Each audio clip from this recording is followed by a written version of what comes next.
بسم الله الرحمن الرحيم والصلاة والسلام على أشرف المرسلين. Salam alaikum, bonjour tout le monde. Aujourd'hui, on va voir ensemble le chapitre numéro 4, toujours le module architecture des ordinateurs.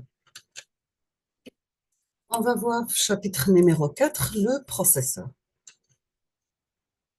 C'est quoi un processeur? On peut définir un processeur comme étant un circuit intégré complexe, caractérisé par une très grande intégration et doté de facultés d'interprétation et d'exécution des instructions d'un programme. Elle est chargée d'organiser les tâches précisées par le programme et d'assurer leur exécution. Il doit aussi prendre en compte des informations extérieures au système et assurer leur traitement. Donc, c'est le cerveau du système. Dans cette image, donc, vous avez le Intel Pentium 4, le AMD 64 Athlon, le Intel Core i7. Exemple de microprocesseur. Un processeur est défini par son architecture, c'est-à-dire son comportement vu par le programmeur lié à son jeu d'instructions, en anglais Instruction Set Architecture. Deuxièmement, la largeur de ses registres internes de manipulation de données, est-ce qu'il est de 8, 16, 32, 64 ou bien 128 bits et leur utilisation, et aussi par les spécifications des entrées-sorties, de l'accès à la mémoire, etc. Un processeur est défini par ses caractéristiques variables même entre processeurs compatibles, la cadence de son horloge exprimée en mégahertz ou en gigahertz, aussi sa finesse de gravure exprimée en nanomètres et son nombre de cœurs de calcul.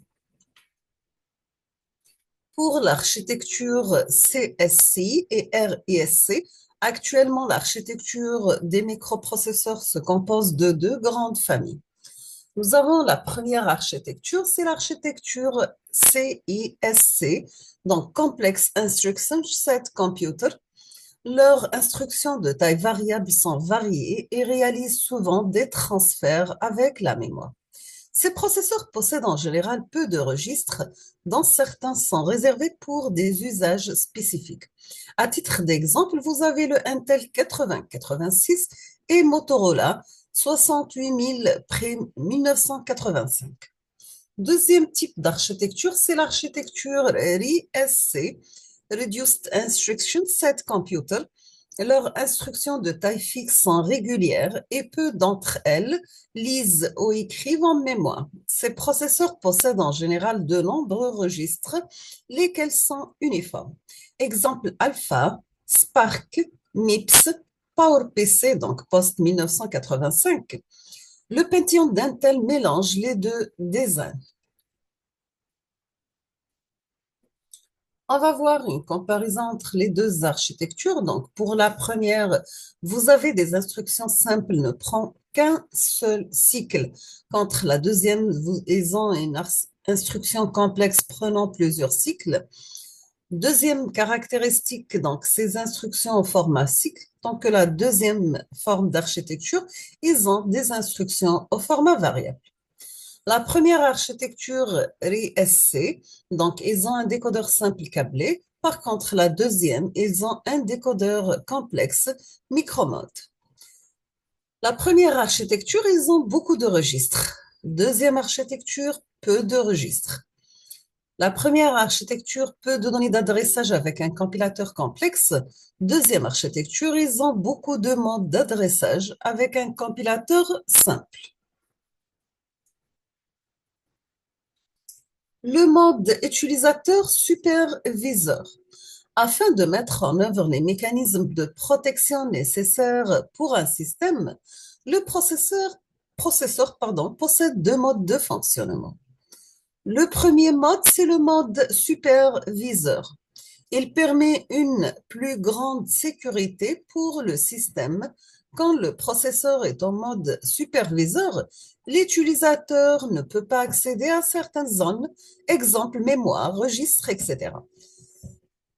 pardon, le mode d'utilisateur, dans ce mode qui permet à l'utilisateur d'accéder uniquement aux zones réservées aux utilisateurs, le processeur part en exception si l'utilisateur accède à une zone privilégiée.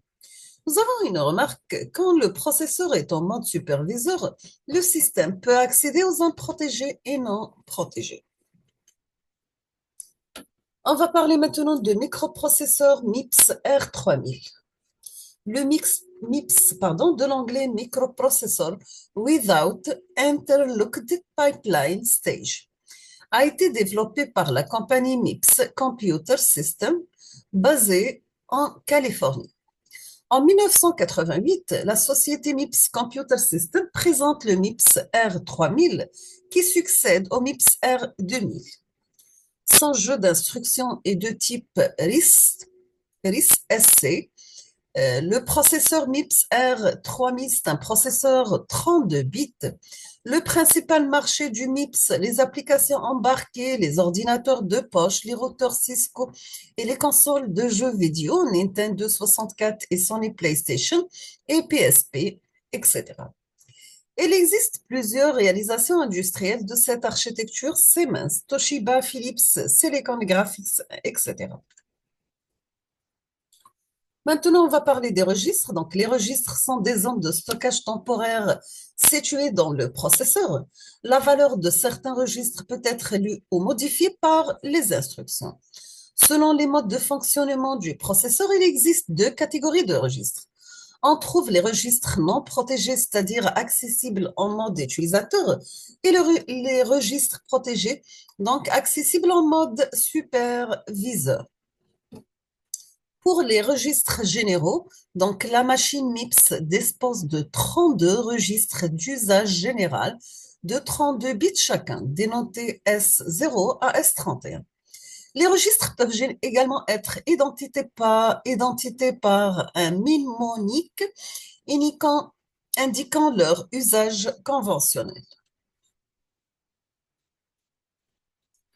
Pour les registres généraux toujours, vous avez le registre 0, son numéro c'est 0, l'usage c'est la constante 0, registre AT numéro 1 réservé pour l'assembleur, registre V0 numéro 2 c'est l'évaluation d'expression, et V1 le numéro 3 résultat d'une fonction, de A0 à 3 donc, et numéro de 4 à 7 l'argument 1 à 4, T0 jusqu'à T7, numéro de 8 à 15 temporaire. De S0 à 7, vous avez le numéro de 16 à 23 temporaire sauvegardé.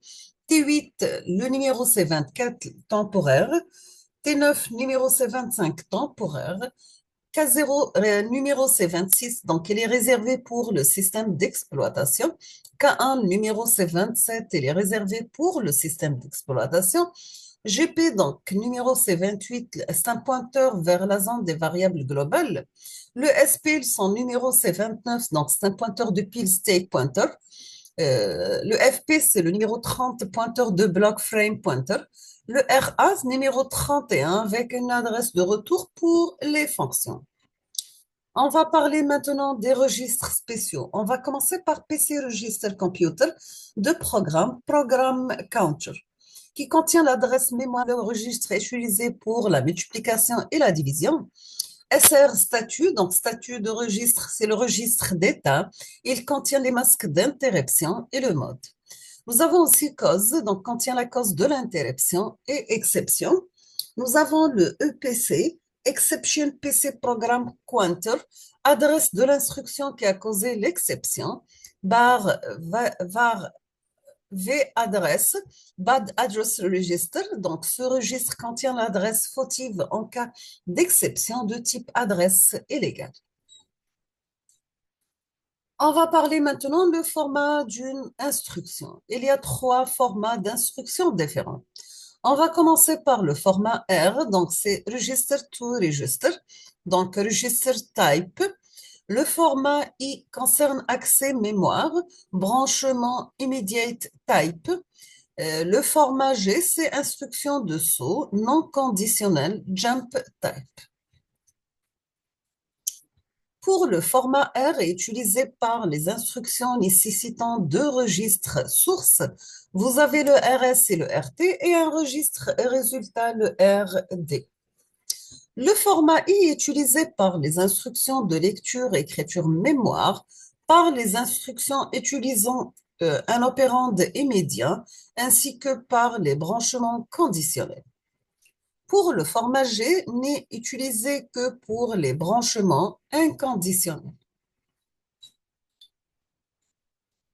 Donc, voici le format d'une instruction. Le format R, l'opcode, c'est 6, RS5, RT5, RD5, SHA-5, function 6. Le format I, opcode 6, RS5, RT5 et IMD 16. Le format G, vous avez le opcode 6, IMD 26.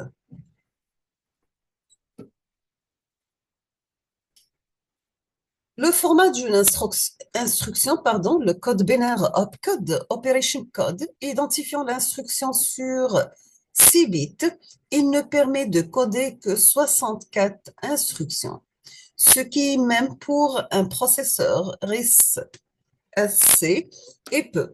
Par conséquent, un champ additionnel function de 6 bits est utilisé pour identifier les instructions de type R. Pour le RD, donc c'est un registre de destination valeur sur 5 bits, donc comprise entre 0 et 31, codant le numéro du registre. Pour RS, c'est le premier argument source. RT, c'est le second argument source.